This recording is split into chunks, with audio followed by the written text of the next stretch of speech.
It's a good morning to you. Welcome to Asake Online. My name is Zenzele Ndebele and this is the Breakfast Club. Today in our program, we'll be talking about the challenges that are faced by farmers. We know this year it has been a good year. Everyone is expecting a bumper harvest, but not everyone is so lucky. So we are in the district of Mangwe, where we are talking to Mafesi Ncube, and he is telling us about the challenges that are faced by the farmers in the region. It's mainly because of water. The farmers in Mangwe district, they use Zenzele Mangwe, but recently they've been facing challenges of actually pumping the water into their fields. First of all, plugs, now it's a pipe-based, and Zinwa and the other guys who are supposed to repair these pipes have taken forever to repair this pipe, meaning farmers have actually lost. As you can see here, today we're in the field, who has actually lost sugar beans because they've gone for 2 months without water. It's actually said that the people who are supposed to servicing farmers, the people who are supposed to be supporting farmers are not responding on time, are not making it a priority ukuthi farmers ethole amanzi. I mean, we can understand maybe town by luto. But what about the farmers who are supposed to be ulima, be supply abantu? And Mangwe is talking about the fact that he actually went to the bank to get a loan. And right now, his crop is a write-off, and he faces so many challenges. So we'll be talking to Mangwe to understand what can be done, but also trying to understand what other farmers are doing. He talks about the plan here, conservancy, and all the good plans that the farmers in the district are doing. Baba Ncube ngasitshela ngohlupho lwamanzi ukuthi kuhamba njani endaweni le. Uhlupho lwamanzi lukhulu kakhulu la endaweni yami. Luqale inyanga ephelileyo khonapha nxa siqala uMarch. Amanzi ngapontshelwa iPlumtree Town Council. US pompela amanzi nasibhadala siyarenta kiwo. Kwafa ama-plugs abo electricity ukuthi bapompa amanzi. Kwathatha 2 weeks singala manzi. Sithe sesihambile lapha ngaba lo mhlangano le management yePlumtree Town. Savumelana babuya balungisa. But izilimo zami bevele sezilimele. Sithe sesilungisile kwaqala futhi ukudabuka ipipe. Ipipe yabo eyedonsa amanzi ehamba ngaphansi kombundo. Umbundo lwana uyi-8 meters usiya phansi. Base bathi bona kabasakwanisi endaweni leyo sokuyindaba yezinwa. Izinwa yiyo esimele izokhangela. Kuze kube manje izinwa ayikafiki. Ingakafiki izinwa sengifile ezilimeni. Isoya beans bengile 1 hectare yesoya beans is dead. Bengile sugar beans a hectare again is dead. And vele uthe uqalisa amanzi khonapho sifaka ama-flowers zafa. Yiludaba lwami lwamanzi olukhona kakhulu. Yeah, likhuluma ngabo okhansili ozinwa like lazama ukuxoxisana labo kodwa bona abantu bezinwa labo ukuthi bathini nxa ikhansili sithi bona basangeni khonapho. Abantu bezinwa bona kanzange ngixoxe labo. Ngokukhangela kwesimo sami ukuthi ku-commercial farming ngase ngidinga uminister we-agriculture onguye ophethe ama-authorities wonke, izinwa, le-agri-tax and others. Mthe sengikwenzi lokho ngakhuluma lo minister osebenzele ofisini ka-vice president in charge of agriculture. Wasengitshela ukuthi uminister usevumile uzabuya. But kuze kube kathesi ngabona lakho sokule 1 month sikhulumile akulalutho oluthutshayo. So selesikhathi singanani amanzi wona la alingelawo? 2 months now ngala manzi. Angisela manzi okunatha, angisela manzi okuthelela.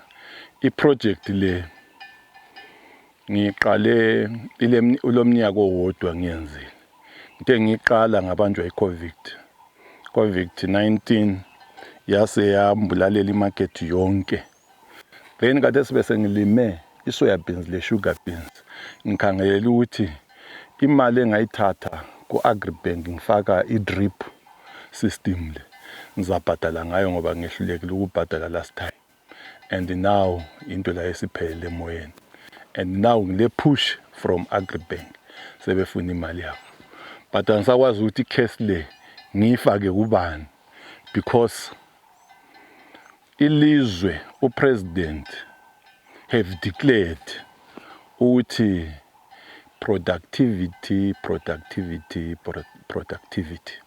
Everybody wonke umuntu umele abe khona ku productivity. But the upkeep ye-service delivery ye-Ministry of Lands is very poor. Khonapha yonke service engiyenzayo Agritex ayifiki la. Siyafika ema-office they are not servicing us.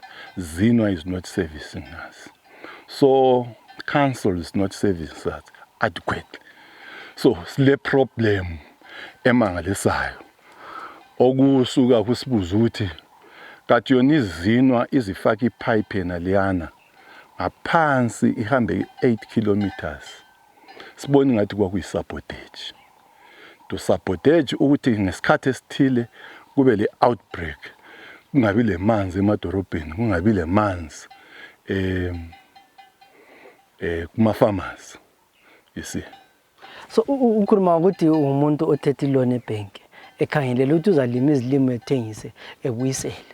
Izilimo zakho sezifile. Ukuphatha njani khona? Hey, kuyangiqeda kumangalisayo. Kuyangiqeda sibule umangalisayo ngoba ngiyazibuza ukuthi is it a ground conducive while when president is calling saying productive, but the ground is not conducive. Public service, yes. They are not service provider. Since sengireportile indaba yamanzi, there is no service. Libonile dam kuzithulele zwi. And when you go to council kuzithulele zwi. When you go to ministers kuzithulele zwi. My belief as a farmer, when the president is calling ukuthi kathesi kwenziwa iprogram ye-productive, because to me a president is like ingqungqulu. When the ingqungqulu is ikhala isikhipha amehlo, everybody must get to that sector. So I'm looking to minister, he must come to full time in agriculture with ama-service providers akhe ele supervision ephelele.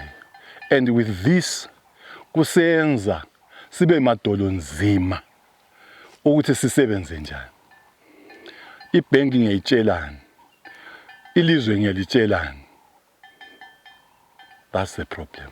So kungabe kulama farmers amangaki affectwe into nale? Nguwe wedwa lapha kumbe ngabantu abaningi?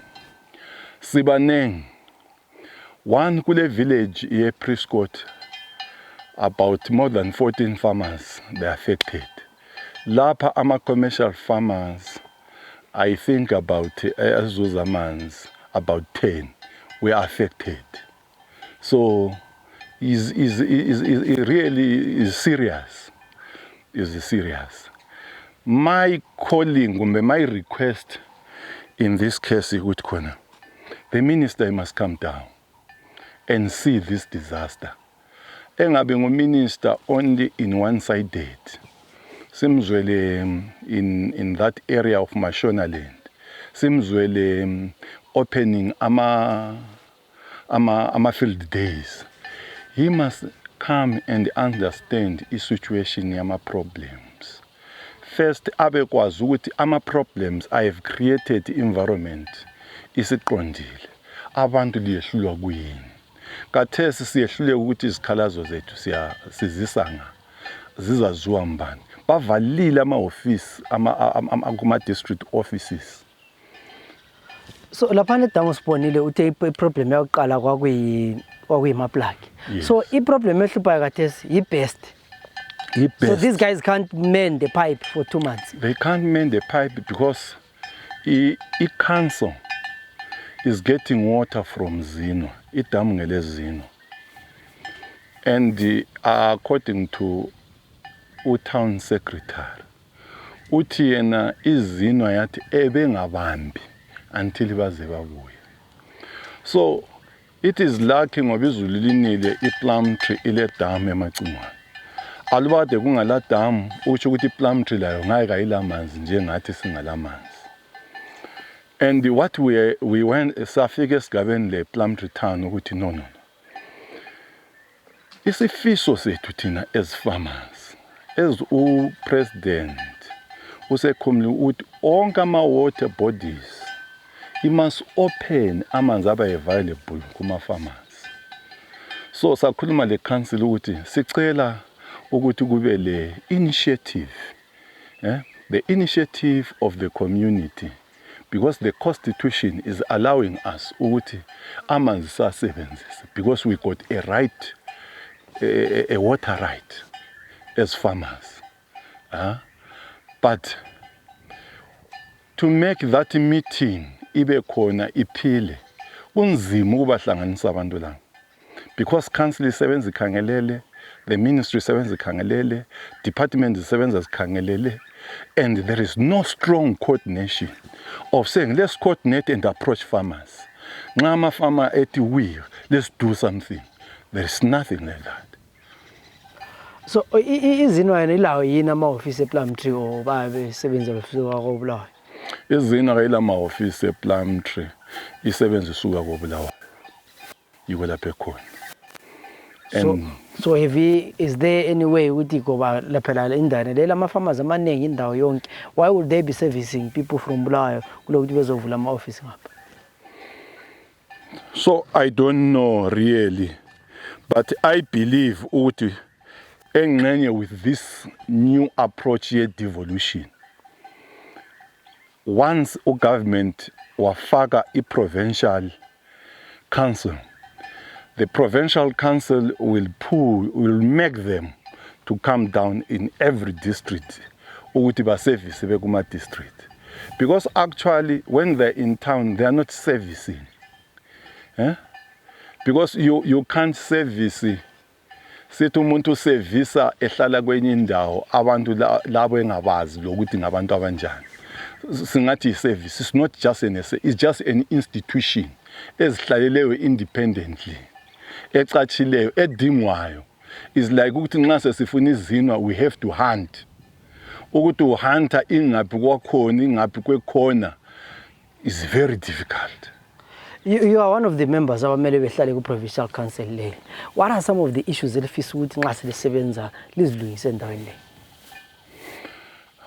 there are many things, especially in agriculture.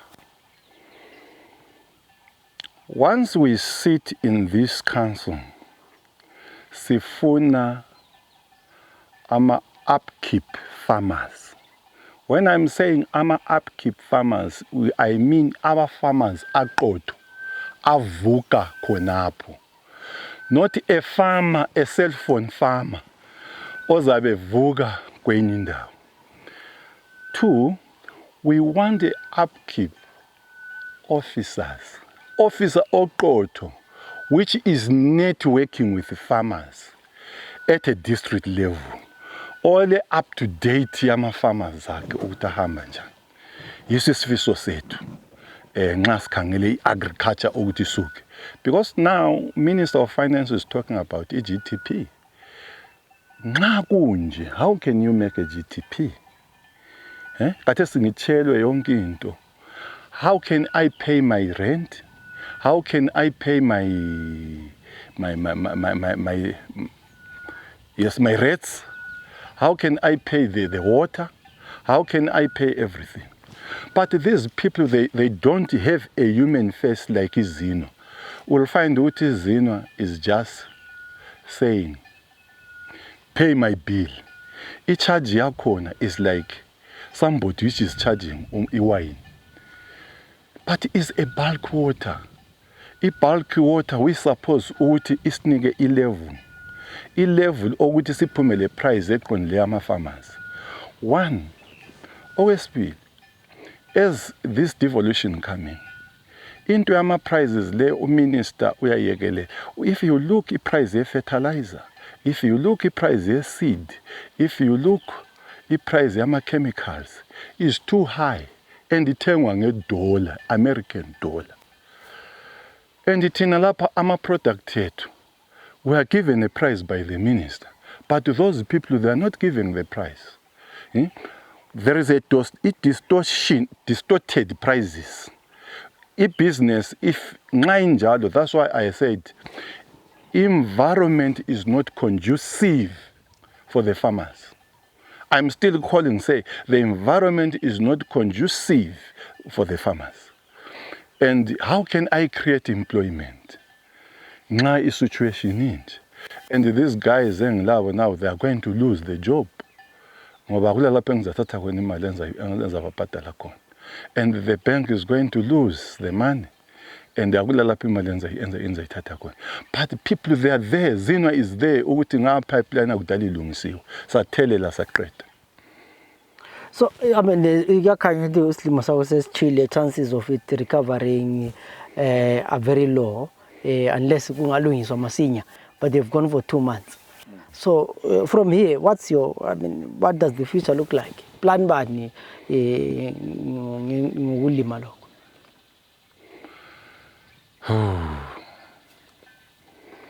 Yeah, is a mountain question, really. Umbuzo oyintaba. Except the Ministry of Agriculture, it reform, change the attitude. The attitude even towards productivity. Katesi, the attitude is bad. We have to fight as farmers. We have to fight as politicians to change the attitude.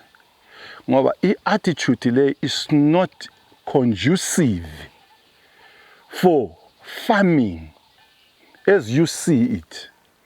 Huh? You also sit to Politburo, your ruling party.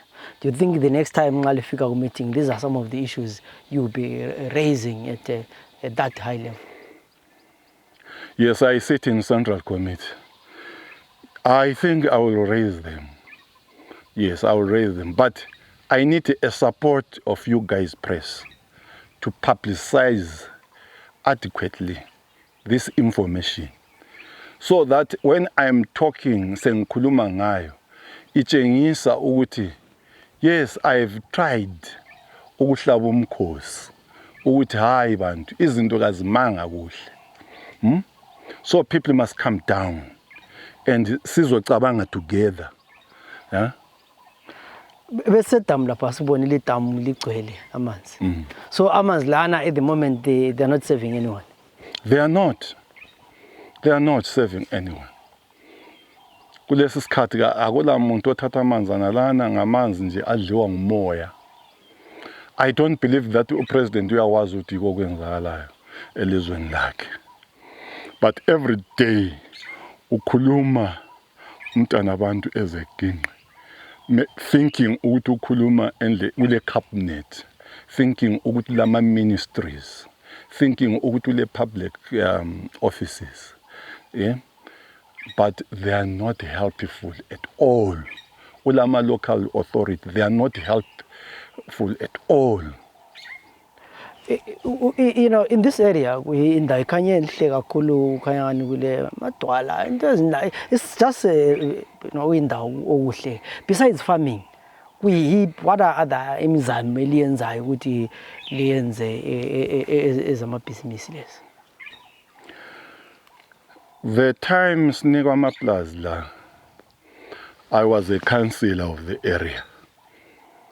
Then all farms adjacent this communally impandeni sahlanganisa amaplazi wonke safoma into okuthiwa iconservancy because sasibonile ukuthi lapho sasithethe khona amaplazi la kaJohn Rosenfeld ayile nyamazana eziningi kakhulu, and wayegcina inyamazana and yenza imali eningi ngenyamazana. Savumelana ukuthi kasibeni le conservancy. Then sahamba saze sayifika ku minister. By that time the minister was Mangwe, and we signed a document, a partnership of saying we want to form a conservancy. But that is the business as life. Now we got hunters abangena behunte amaplazi ethu endawonye, because nxa sahlanganisa a ranger to 30 something hectares. Sizingele sindawonye izinto ezinjengengwe, izinto ezinjalo. But sell i-business like I move because as la support from the government. One, abantu sebechibilike baba ngamapoacher. They are poaching inyamazana, bahambe eBotswana bayithenga amatochi ebusuku bazizingela bazibulala inyamazana lezi. Wena ngesikhathi sofuna ukuthi ulethe uhunter akusazingeleka inyamazana sezibaleka, inyamazana sezindutshwana.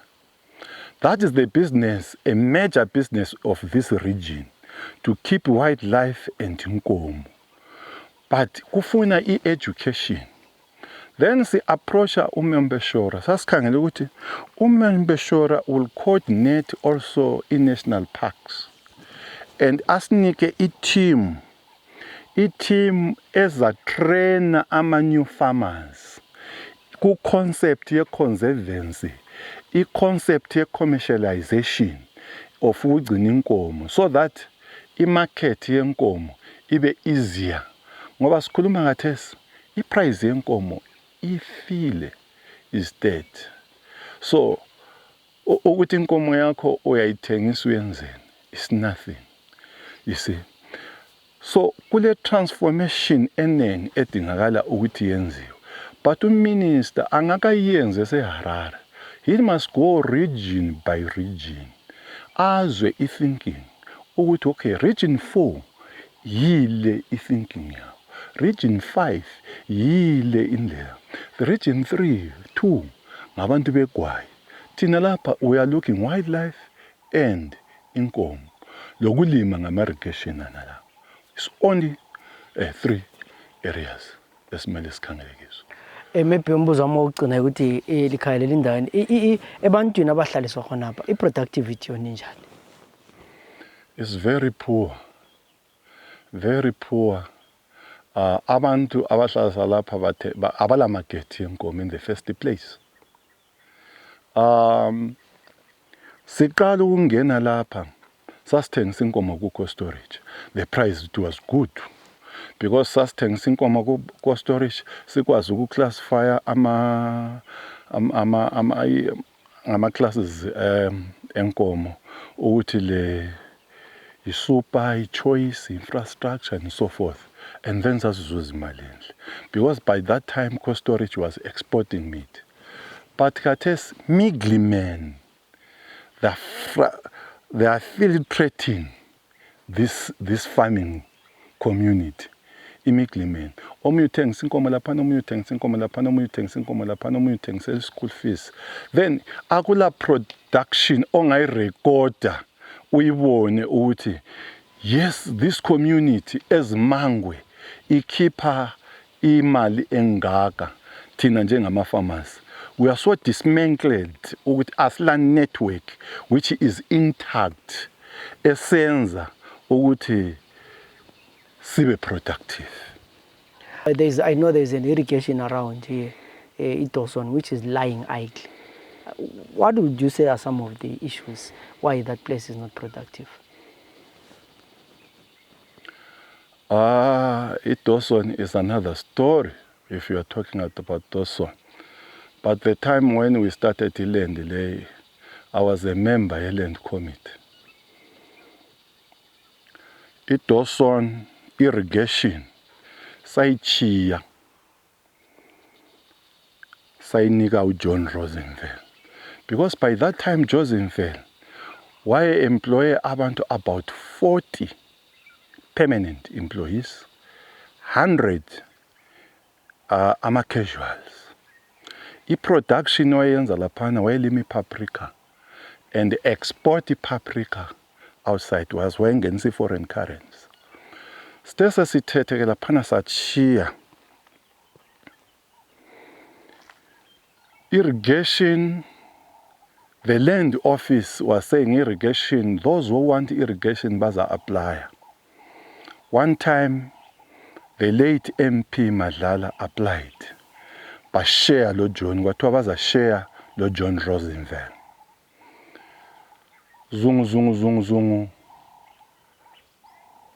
John Rosenfeld was no more there. Kwafaka omunye ujaha. Umadlala was no more there. So kuthiwa kulo, there's another guy, Maziwa. And Maziwa and Ndlovu. But to me, that irrigation, that is the history of the irrigation. But actually, the person who supposed ukuthi uyalima laphana, John Rosenfeld, lo Madlala. But I don't know what is the story eyenzakala ema-ofisini. Ukuthi why uMadlala engasekho sokulo Maziwa, why uRosenfeld engasekho sokulo Ndlovu. Maziwa came to me ethumela abafana bakhe ethi ufuna inhlanyelo embambayela, ngamnika inhlanyelo embambayela la, and he disappeared. Even today he never paid me. And I'm seeing ukuthi oMaziwa labo Ndlovu ngama cell phone farmers. That's why I've merged with, we want upkeep farmers, people abahlala khonapho. But ukuthi wayekhethwe efakwa lapho kwakuyi-choice kabani. It is not the choice of the leadership of this district. It was the choice of officers, which we don't know imotive yabo ukuthi why bakhipha laba bantu bafaka labo. And we are still questioning also what is happening, because there is no production, there is no anything there. And abantu abahlezi laphana, they are not paid. uMaziwa is not paying them. And it is a sad story. If you look that irrigation, if I can come again ku point yokuthi khona sikhuluma ngama-GDP, Mangwe izaphuma le GDP one, those irrigation is lying ugly, water is lying ugly. This is a serious, really a sad story to this district. Ukubona izinto ezinje, ukubona abantu abazongena belima kanje. I think as a leadership yalapha, we must think twice.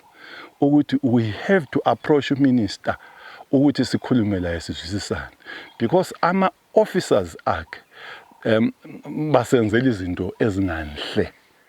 Nxa behave ngali behavior, they have to change ama attitude up and at a line with the people of Mangwe, the people of Ulilima. What is said in ukuthi there's electricity, there's water, we saw tons and tons of irrigation pipes. The area was creating employment, it was bringing in foreign currencies, does that not reflect badly on the issue with abantu? Yeah, just distorted, because to me, this land, ukuyinika abantu abangala revolution concept or understanding yokuthi why ilizwe lathathwa kwakufunekani. Let me take you back to uMdala uNkomo. The time in 1980 when we were taking this ilizwe leli, uNkomo was calling for land and was saying, madoda, impi kayiphelanga nxa singakathathi umhlaba. Impi kayiphelanga. Limpe siyakiyo le is a thoroughly war, ifuna ingqondo. Then simele sibe lama think tank, abantu ababalululekileyo endabeni zomkhonomi, ngomango ngemango.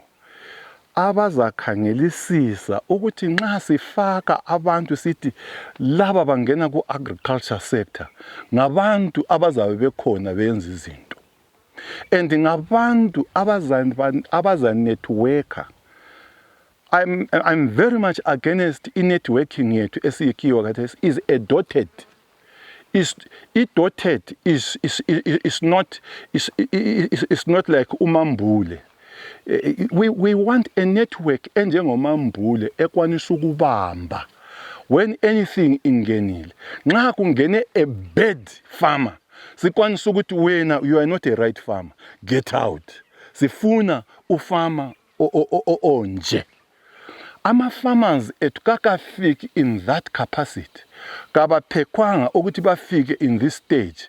Khathesi ngisafa ngedwa la, omunye nxa edlula lapho uyahleka. You see that ina leyo attitude. Omunye ufuna ukuthatha uyathatha kuphela ngomoya wokuthathela sesithathela ubani, but that lo esimthatheleyo kade yenza i-production eqhatshe about 40 people, 100 people. Thina osuthethe wena uyenzani ukholisa ukuthi ngithathela I got a farm in Mangwe. I think that concept isemva e-revolution.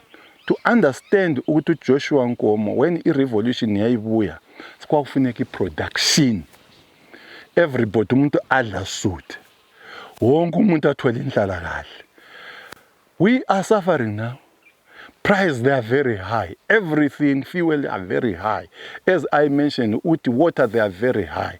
Akula nto esithola lula. Sithola nzima. To apply a loan, uyizuza nzima. Look, if you look into a command, abanye bale material ezisabekayo, bale materekita ezisabekayo. But this region, we don't have any equipment. Angela terekita, angela kuba, angelan, asila luto. A distribution of our resources, they are not equal. It must be equal. But you'll find that opportunists, they are getting more than the real people, than the revolutionaries. Look, many war veterans, they are suffering around here. They are failing to farm. But that's the issue. My appeal to Zinwa, to the minister, to all other authorities is that I think if we want our farmers to be productive, we also need to react on time. If farmer ingafona isitukula manzi katuka kusenzo kuyini ukuthi abantu beZinwa they don't rush on time and repair the farmers, because if we want production, if we want our farmers to produce, then we need to give them the services. But Ncube also talked about the fact that kulabo agri-techs, kulabo baniban who are not visible in the areas where the farmers are, because these are the people who are supposed to be guiding the farmers, telling them what to do, giving them advice. So I hope and trust that one of these days, as soon as possible, the minister is going to visit the area, but is also going to go with the people who are working in that area to make sure that the farmers' needs are actually, addressed. I find it surprising that abantu beZinwa are based in Bulawayo when the bulk of the farmers are dotted around the country. Why can't they decentralize the offices? Why can't we have AMA offices as a Plumtree, Brunapeki, Elupane, so that the services are fast? Probably you might find with a Plumtree, you just have one or two guys, but we want the experts, we want the engineers to burn the ground so that our people can be productive. Surely, 21 years after the land reform, after people were given land, we can't be talking about simple things. Or do we go for 2 months without water? These are the issues that we expected 10 years ago. Right now, we expect our farmers to be in the fields producing and also getting the service from the authorities that are supposed to do that. My name is Zenzele Ndebele. Till we meet again in other programs, have a good day.